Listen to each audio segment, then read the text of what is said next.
Thank you, Joaquin. Can you hear me? I mean, I share the screen. So as you have guessed, this presentation is not recorded, but it's live. Yeah.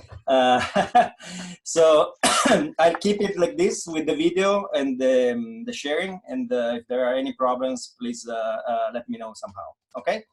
So the talk of today is concurrent transmissions, a new paradigm for ultra-wideband ranging and localization. And so, you know, as usual, I will dissect a little bit this title. But before going there, I should mention that this is actually joint work with my PhD student, Pablo Corbalan, who actually just defended. And so, you know, many of these slides are actually from his thesis and other papers that we published. So localization, as we all know, I mean, this is an easy sell to this conference. Has been fundamental for mankind since ancient times, and we moved from old tools like sextants, like what we see here, to very sophisticated like GPS, and today has become an integral part of our life thanks to the fact that it's now easily accessible through smartphones, like has been pointed out in the previous session. But what is next? We know that GPS doesn't work very well indoor, and therefore there are a number of technologies that have been proposed because the applications that are enabled indoor but also outdoor by alternative localization systems are many. I mean, you can see some here: indoor navigation, retail, for instance, so analytics about how people move into shops. Sport analytics, logistics, and whatnot. As I mentioned, there are many competing technologies, as you know. Many are radio-based, and among these, one that is coming back essentially from over a decade of oblivion is ultra-wideband. Ultra-wideband is very different from Wi-Fi and BLE because it's not narrowband; it's ultra-wideband. It means that its physical means of operation is through these short pulses that are less than 1 second, which yield a very large bandwidth, and which in turn yields a very high time resolution. So you can figure out very accurately when the pulse is arriving. And then by multiplying by the speed of light, you get a very high distance resolution. This has been made popular recently by, in particular, a chip that is by Decawave, the Decawave DW1000, which is compliant with the IEEE 802.15.4 standard.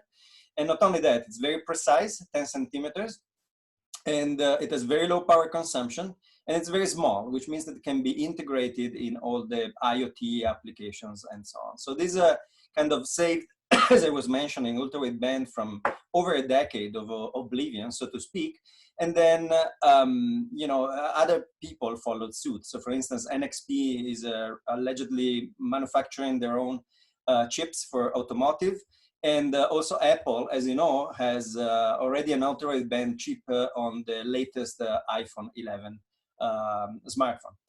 Now, the other interesting thing of these chips, at least the Decawave, that among these is the only one that one can get and play with at the moment, is the fact that it actually is very rich in the kind of information that it gives back, okay? So when you get a packet, when you get a signal, you get back the channel impulse response, which is effectively the shape of the signal, of the pulse, that is the first pulse that has been received associated to that packet. And this is estimated with a very precise estimation down to 15 picoseconds. And that's actually important for what I will mention later. So as I said, there are many applications, and different applications clearly have different requirements. But of course, they all want accuracy, okay, because you want to have the decimeter level or less or more, it depends, but still you want to be rather accurate in positioning. It's IoT often, and so you want energy savings, not so much in the infrastructure, but depending on the cases, but surely on the tag. You don't want to deplete your mobile or your phone because you're doing localization. For some applications, you want very high latency, like for drone, for robots, or for tracking fast-moving objects.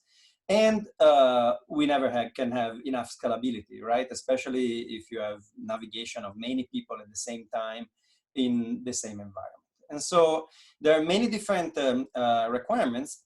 The problem is that, I mean, in this talk, I will not focus so much on accuracy, although of course we have to confront with accuracy, but I'm trying to tackle some of the problems that are still germane to ultra-wideband, that are related with energy, latency, and scalability. And as I mentioned, I'm going to do this by using concurrent transmission. What does it mean? Well, there are two flavors of concurrent transmission.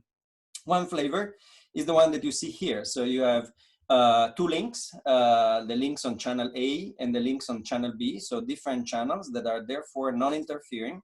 And these transmissions can just occur at the same time concurrently, because it's as if they are effectively on separate links that are not affecting each other, okay? This is common in networking protocols to avoid collision, to increase throughput.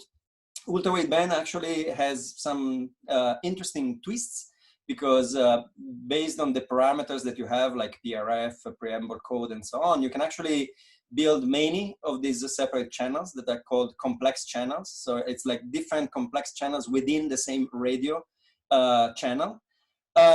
Things get tricky here because the standard says one thing, Decawave actually says a different thing. And if you're curious about this kind of stuff, there is a paper that, of ours that I can redirect you to in Second 19 that actually analyzes in detail all these things. But I'm skipping this because this is not the type of concurrent transmission I'm talking about here. I'm talking about this that you see on the left, where actually these two nodes are trying to communicate within the same channel to the same receiver. Now, if you go by what you know from your basic courses on computer networks, then you get collisions, right? This is what we've all been told. Well, it turns out that there are a number of works that show that if you have good timing, so to speak, and good signals, so under particular conditions that are not that difficult to achieve, effectively, in a situation like this, one of the packets is received with high probability. In narrowband radios, this is due to a phenomenon called the capture effect, which allows this. And as I mentioned, there are many protocols, if you look into the low power wireless literature on narrowband communication protocols, that exploit this fact to have very efficient, reliable, ultra low power, very fast systems. And these have been pioneered by the glossy system by ETH. As I mentioned, this is a narrowband. So the question is, can we exploit the same concept? So if I have two senders trying to transmit at the same time to the receiver, I actually I get useful information of some kind. Can I exploit it not so much for communication like they do in narrowband, but instead for ranging and localization in ultra-wideband? That's basically the focus of this talk, and I will analyze different techniques that we have put together to basically ascertain whether this is possible. So the first technique that I'm going to show you was originated with a desire to tackle energy in ultra-wideband. And why energy? Because effectively, ultra-wideband is good. There's a nice properties. It's very good at ranging and localization, much better than Wi-Fi and BLE. But it also consumes still a lot. If you look at at what you have here on the chart, this is a particular access point of Wi-Fi that gives you back channel state information, much like the ultra-wideband. And you see that it consumes a lot, and instead ultra-wideband consumes almost an order of magnitude less. But you see also that BLE in turn consumes an order of magnitude less than ultra-wideband. So ultra-wideband kind of sits in between these two popular radio technologies that are used for communication, but are also used for ranging and localization. That's one problem. The other problem actually has to do with the mechanics of ranging, also distance estimation. So typically what you do is that you have an initiator and then you have multiple responders. And the way the initiator, that is the one in orange here, is estimating the distance with respect to the responders, for instance, anchors in a localization system, is that it does some ping-pongs, right? So it estimates time of flight. And so that requires at least 2 messages. So if you have to range against n anchors or n responders, you need 2 times n packets. And it's not uncommon to actually use more precise schemes that, however, are more expensive, like double-sided two-way ranging, that gives you 4n.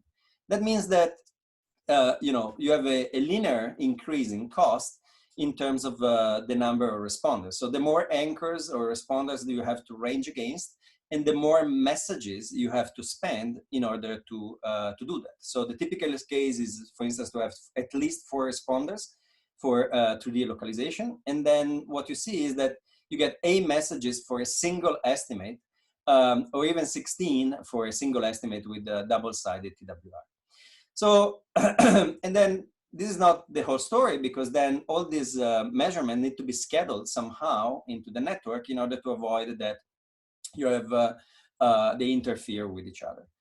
So in the end, the problem is that you have, well, at the physical layer, you have slightly high current consumption. So as I said, in between BLE and Wi-Fi. And this is exacerbated by the fact that you have expensive ranging schemes. So your battery is likely to go depleted fast. Plus, these long ranging schemes tend to be long because, as I said, you need to do many ping pongs against different responders, which means that this doesn't go well with scalability and with the update rate, because the more time you spend for an estimate, the less time you have to dedicate to others, and so that impairs the sampling rate and the scalability. So this is what we tackled first with a technique called concurrent ranging. And before I explain that, let me go into a little bit more detail about this ping pong that I was mentioning that has to do with distance estimation. This is done via a technique called single-sided two-way ranging. That's the simplest, which is also part of the IEEE 802.15.4 standard. And the way it works is that there is an initiator that sends a poll message at time t1. This is received after some time of flight, TOF here, at the responder. The responder, after a known and fixed delay, sends a response, and this is received at the initiator. So in the if the timestamps are not only known T1 and T4 at the initiator, but are actually those of the responder T2 and T3 are encoded in the packet, then the initiator, with knowledge of these timestamps, can then compute the time of flight, and then by knowing the speed of light, can simply estimate the distance between itself and the responder. Now, the way the concurrent ranging happens is that the ping, so to speak, so the poll message, is sent in broadcast instead of in unicast. And so all the responders in range effectively do pong at the same time, okay? Of course, they will receive the poll message at slightly different times because of their different distance, and so different propagation time. And so their responses will actually also come back at slightly different times, okay? So you may wonder, what happens in practice? What happens in the signal? And I'm gonna illustrate it here with an idealized view, okay? So imagine that you have a responder R1 at distance D1. So what happens is that the initiator will have a signal like the one that I see with the pulse that is the pulse corresponding to the packet sent back by the responder. Now, what happens is that the Decawave chip estimates the first path with its own magic sauce, this design in hardware that enables very precise estimation, and you get for free from the chip the distance D1. Now, the point is, I'm telling you that I do a broadcast ping, and then everybody does pong at the same time. So what happens in this case? So imagine that you have a different responder, R2, that it's as a slightly different distance. So it's D1 plus some delta. And so what happens, because of these displacement, this delta, then there will be also a displacement in time of the pulse of this R2. So when I get back, remember that the channel is pulse response, which is basically the shape of the signal.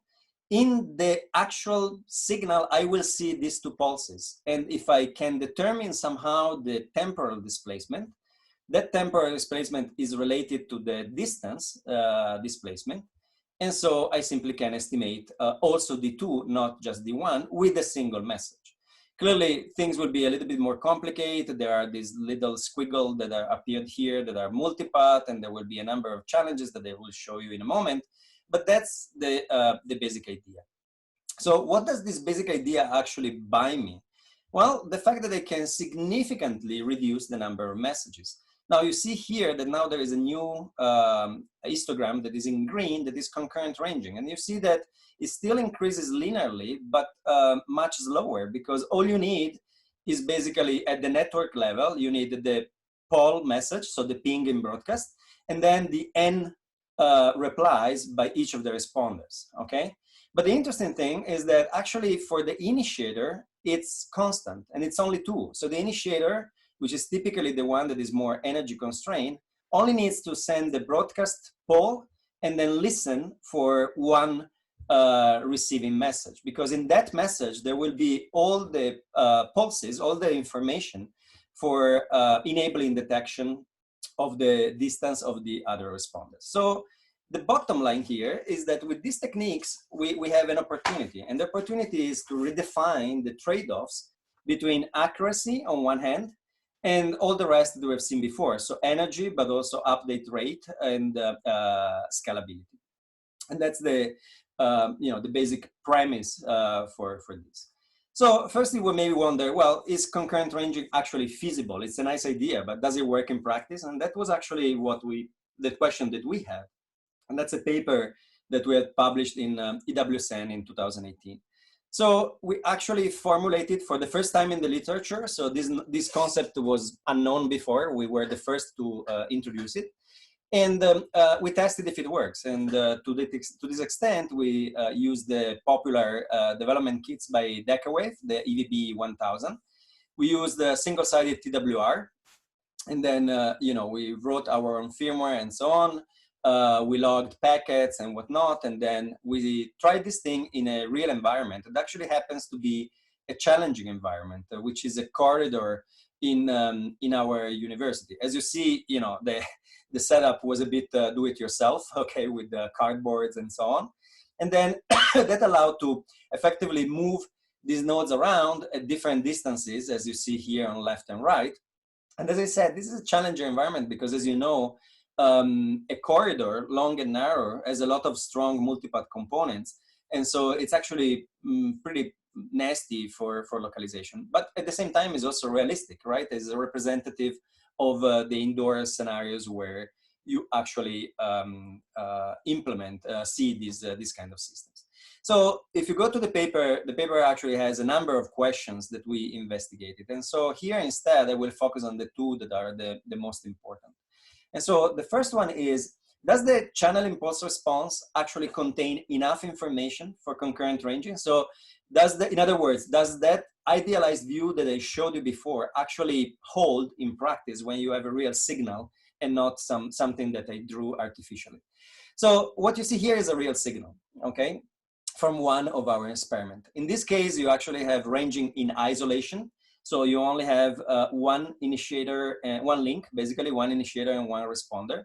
And what you see here is that, you have the pulse, that you have the line that is the first path that is determined by the Decawave. And then you have some multipath and then some noise at the end, okay? So as I mentioned, the Decawave estimate distance, and we're all happy. This is accurate. This chip is known to work very well. So now the question is, what happens when you actually add the second responder, as in the example that I showed you before? Well, the blue line answers this question. As you can see, a second pulse actually appear, and it's very visible in the CAR. So that, with some signal processing, you can hope to get the information back from it about distance. And so in fact, if you determine the time of arrival of this second pulse, you have the displacement that I told you before, which once you do the computation actually corresponds to the displacement that we have in reality, that of course we know from a measurement from ground truth. So you actually can do that, but there are a number of challenges, as often is the case with the real world. So if you see not a single signal, but 500 of them, then what you see is this area over here. okay? So actually, before going there, you know, if you look at the pulse, the main, you know, pulse from R1, so the first one is the first one because it's closer, okay, to the initiator. You see that there are only minor variations, okay? The variations are this lighter blue that you see here, okay? So pretty much the signal is the same, no matter whether you use it with, you have it with one responder or two responders. It's the second one that changes dramatically, because in this case, the variance of where the second pulse is placed changes a lot.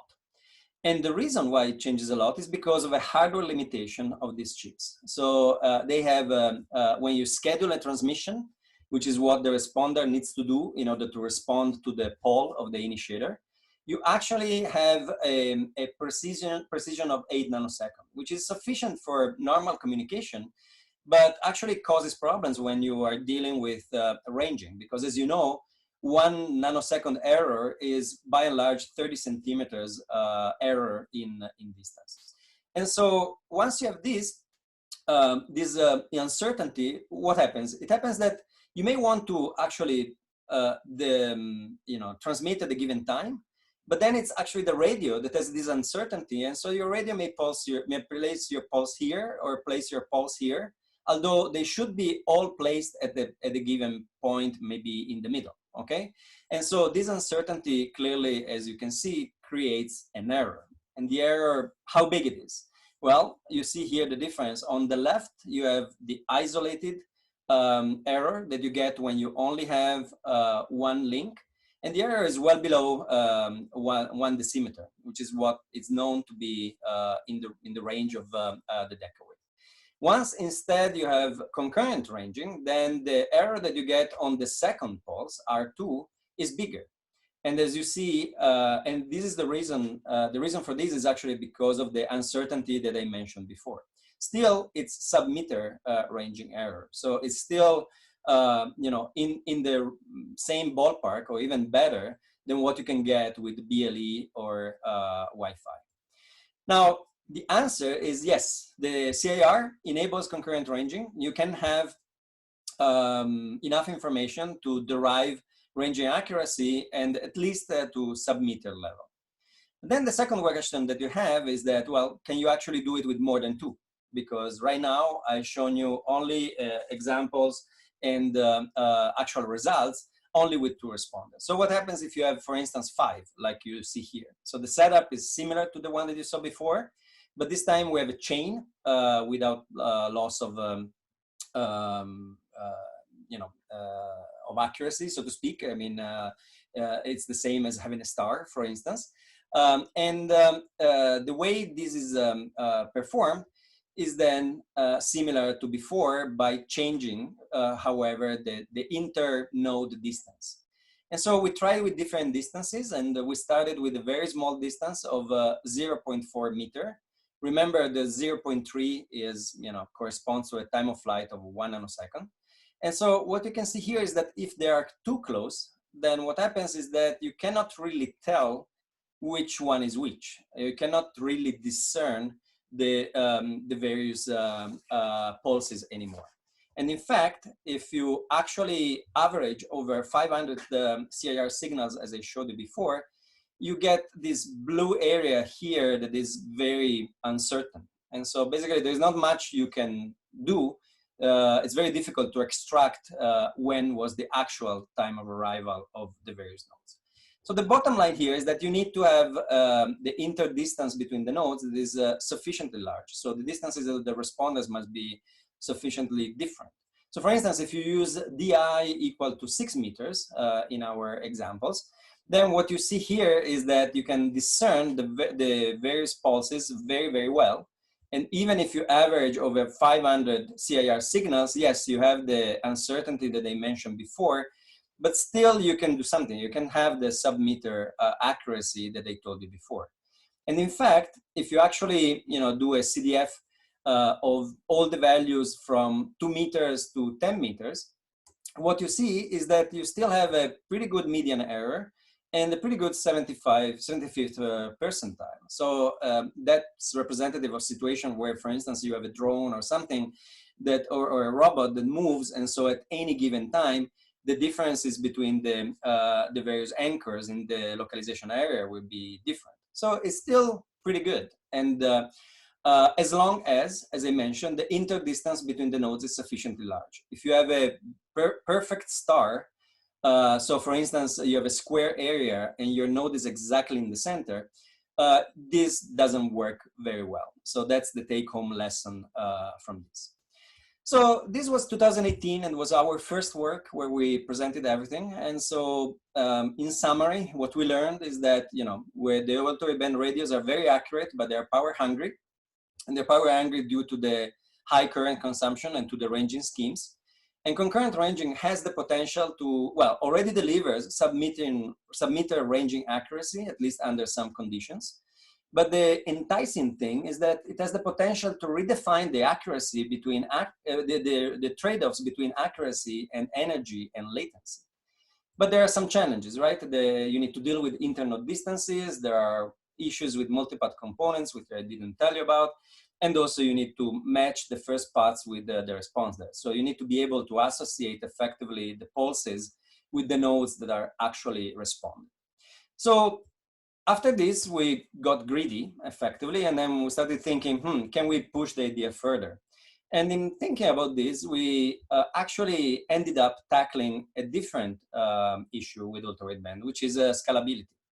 And so in this respect, then we moved to a different technique, which is time difference of arrival, which is very different from ranging. It's actually a localization technique, it's not a ranging technique that requires a time synchronized anchor infrastructure. And the interesting thing is that the location estimation is based on a single tag. So the tag broadcasts the signal gets received at different times by the different anchors, and based on hyperbolic localization, rather than circles, hyperbola, then you determine the position of the tag. As I said, it's only positioning, so you don't get direct ranging information. So this may be good or bad, depending on your application. But as I said, there are a number of issues. You need very precise sub-nanosecond time synchronization, which typically is done with a wired infrastructure. You need to schedule tag transmissions, and it's mostly useful for tracking. But as I said, the advantage is that only one message is required to get localization, which means that scalability is very high because you can pack many of these messages. You don't have the long ranging exchanges that I described before. So our idea was, well, can we somehow combine what we learned with the concurrent transmission with this TDOA scheme and come up with something that actually resembles GPS, in the sense that you can have passive localization of infinite targets. So much like GPS, can sustain as many targets as you want in a given area because the targets effectively only listen and don't send messages. Can we do something similar by using concurrent transmissions and actually flipping the TDOA scheme that I just described? And this is a system called CORS that was presented at IPSN 19. What's the basic idea here?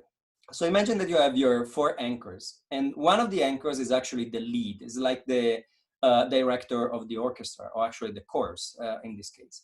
And so this is the one that sends a particular message called POL that establishes the time reference for all the other anchors. These anchors, as usual, will receive this message with a time of flight that is different. But the interesting thing is that TDOA works with a fixed infrastructure. So once you put down the anchors, you can actually measure the distances and measure the time of flight of each of these transmissions, which means that you can compensate for it and remove it from your computation. And so to take it into account, when you actually will, these anchors will reply back. So they will reply back in concurrent transmissions, so all aligned at the same time. So as I said, this is a flipped scheme with respect to traditional TDOA. In traditional TDOA, the tag broadcasts and the anchors listen and compare time of arrival. Here, it's the opposite. The anchors, using concurrent transmission, transmit all at the same time using this technique that I just described. And the tag only receives, so it's passive. And so in this respect, It will examine the signal, the CIR that I mentioned before, where it will see all the pulses of all the anchors and estimate its own distance. And because it's entirely passive and it's only listening, that means that you can put as many tags as you want in your area. And so basically you have infinite scalability.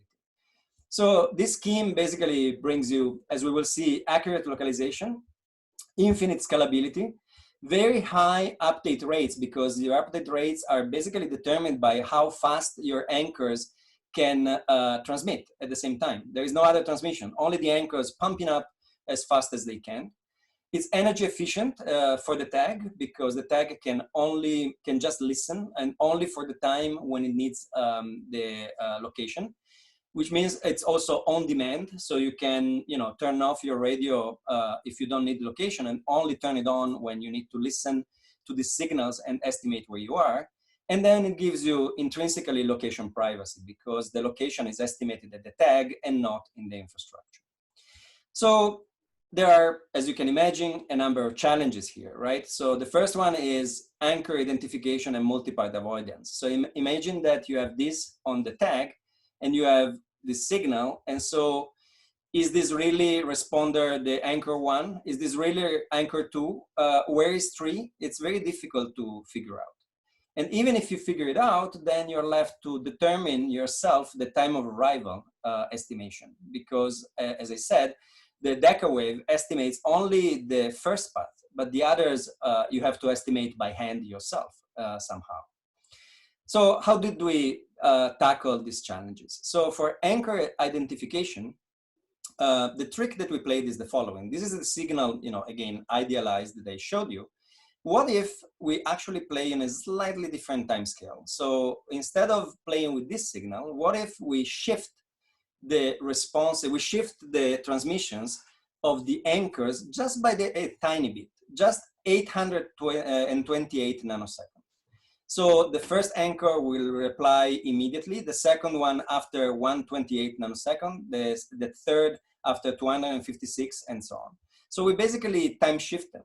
So now you can think, well, this is not concurrent anymore. Well, it is, because the transmission of a packet lasts a lot more, lasts microseconds, okay? So by shifting only by 128 nanoseconds, we only shift the time of arrival by a tiny bit, but actually there is still self-interference by all these packets. Still, if we shift them this much, what we can expect to see is that each signal is effectively isolated.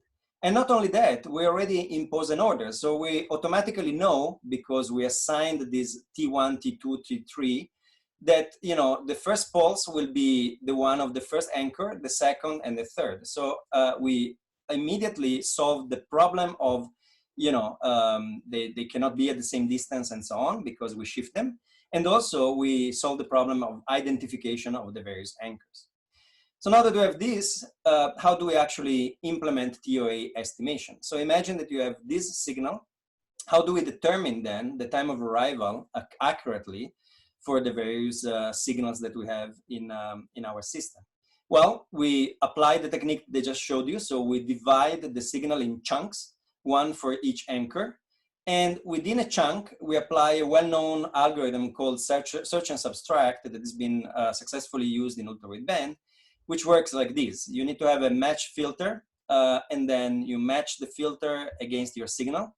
When you have a match, you record that, and you record the time of arrival, and then you subtract the signal from the rest of the remaining signals. And then you keep doing it. You match your filter, you find another match, you compute the time of arrival, and then you remove the signal that you've matched, and then again, and you do it a number of times that we estimated that 3 is sufficient.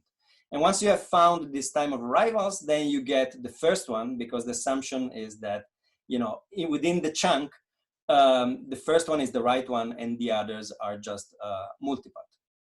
So with this, then you can easily, so to speak, it's easier said than done actually, but anyway, you can have the time of arrival for all the anchors if you repeat this in all the chunks. And so you have all the information that you need in order to compute the difference between them.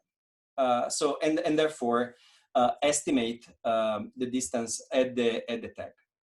So does it work? Well, there are a number of errors.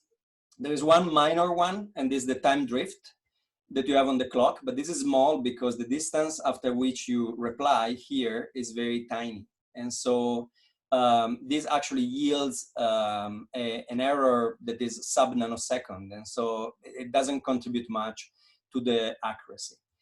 Instead, the biggest challenge is still what we shown in concurrent ranging, right? So the transmission scheduling precision of the actual decawave chip that, as I mentioned, can put a pulse here or here. And so that gives you the uncertainty that you have in accuracy. So how did we evaluate this?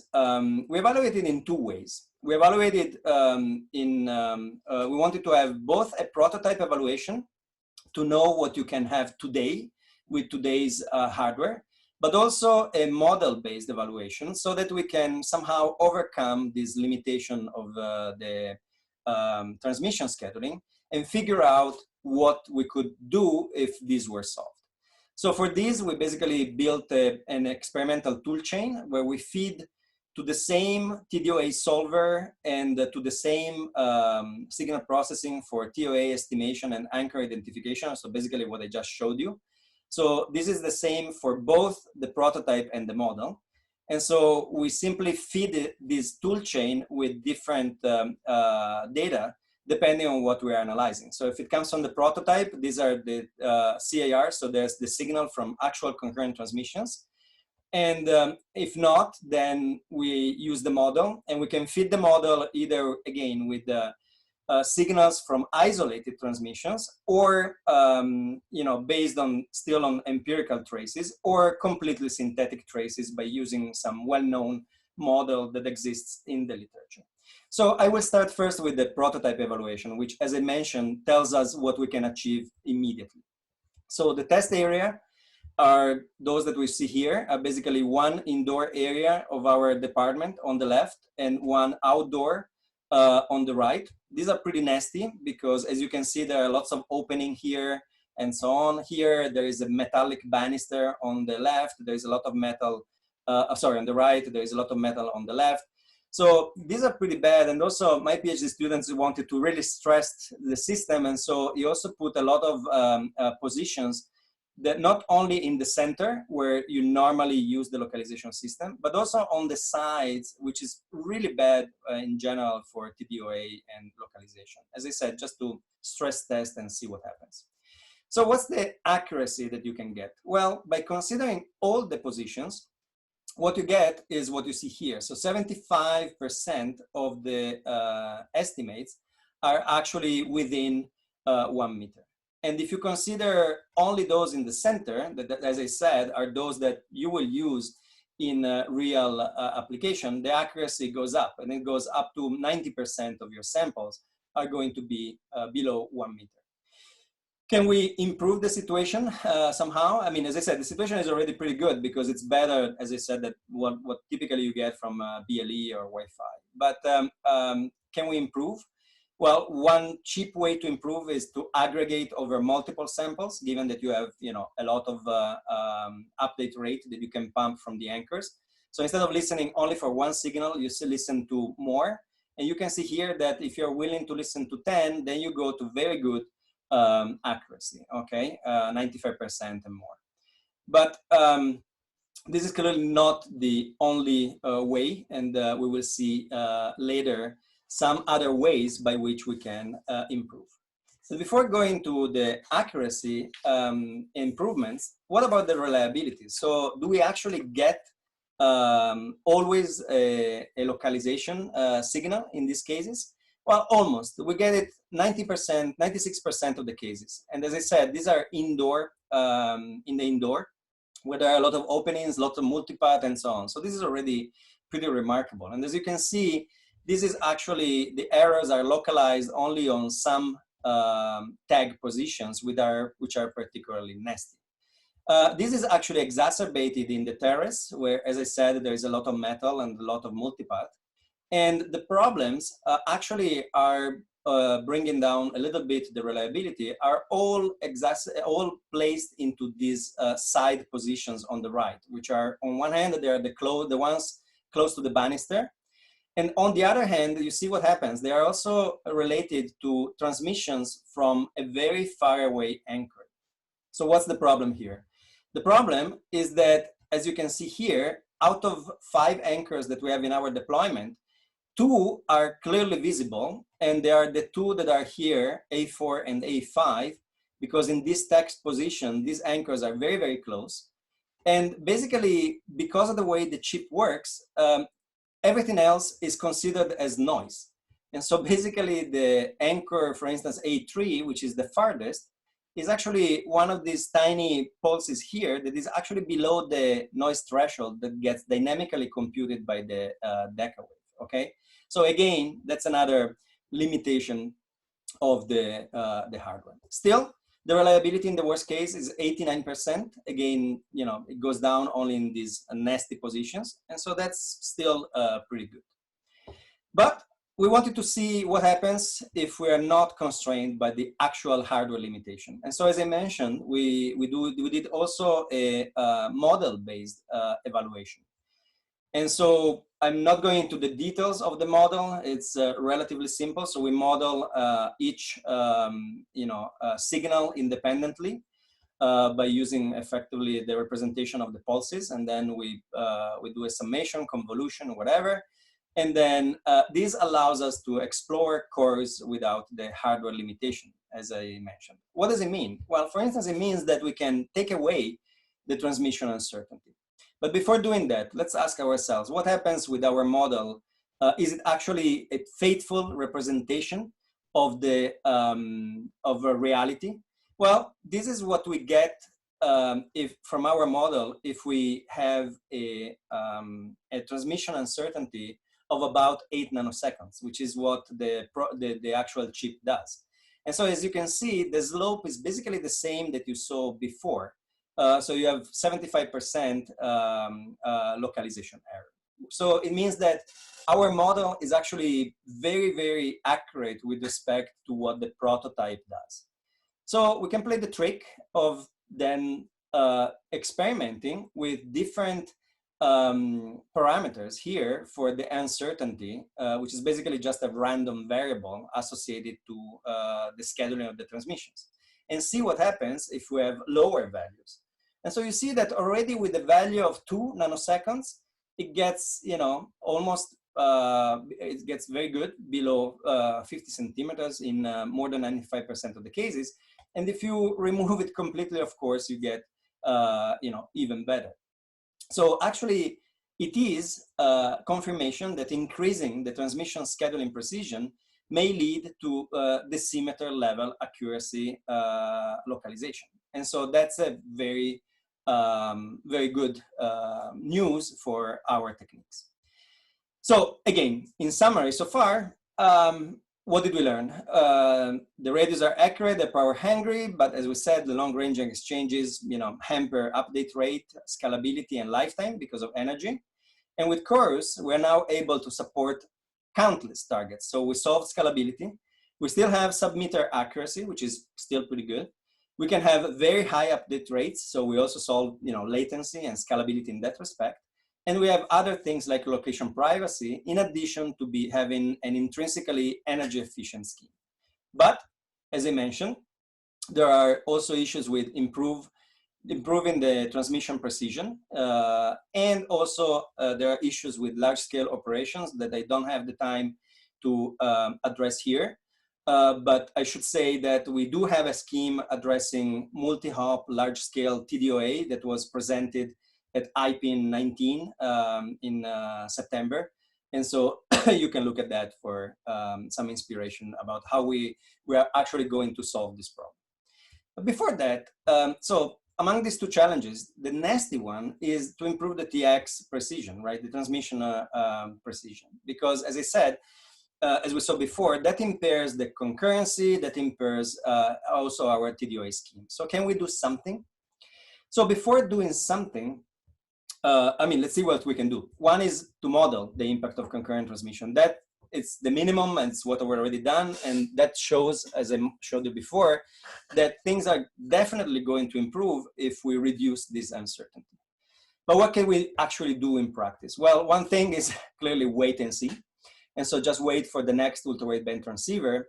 So for instance, Decawave is rumored to release very soon a new version of its chip that is going to have a transmission precision that goes from 8 nanoseconds to 2 nanoseconds. That, as I showed you before, would already be at the level of at the symmeter of error. NXP and Apple have their own chips. There is not information around about the detail that I mentioned before, but maybe there is hope that actually that has better precision than the Decawave. But in the meanwhile, I mean, wait and see is not really what researchers typically tend to do. And so we actually went and designed a mechanism that compensates for this transmission uncertainty. And this actually was inspired by Decawave engineers during some interactions that we had with them. So before seeing how we compensate, let's see what's the problem. The problem is that you may want to transmit at a given time that is represented with the 40-bit timestamp. And this is a 15 picosecond resolution, as I told you before. The problem is that the radio doesn't have that resolution. And so what it does, it basically throws away the last nine bits, the least significant bits. And that is what yields the error of 8 nanoseconds. What does it mean in practice? It means that you may want to transmit here where the arrow is, but you are confined to transmit only when the oscillator ticks, okay, and the clock ticks. And so what happens is that if it ticks with the way in blue, then you're actually going to transmit at the red time.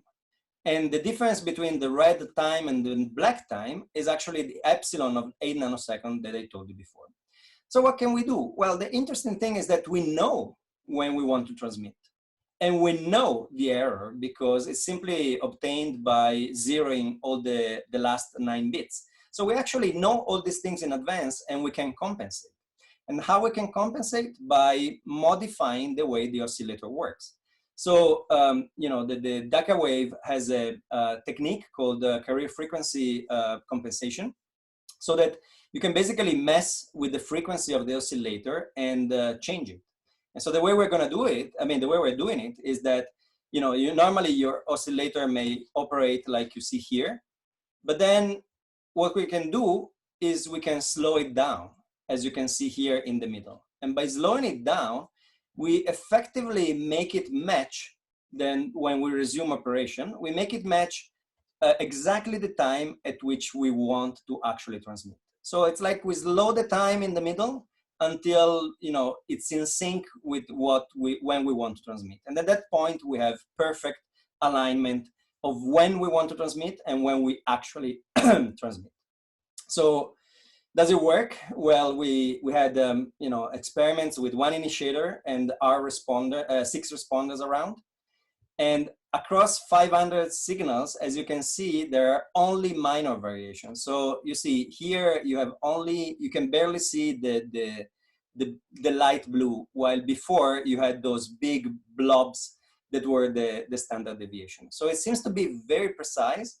And in fact, when you analyze the actual precision in terms of the actual deviation from the timestamp that you want, across 500 signals, the deviation is below 1 nanosecond in 99% of the cases. So that means that now the transmission scheduling is effectively very, very precise.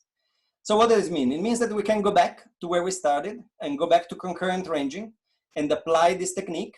And that's not the only thing that we need to apply. We also need to apply everything that we learned in course. So for instance, the anchor identification by introducing the time shifts. We need to rearrange the CIR properly to properly estimate the noise, properly estimate the time of arrival as we did in course.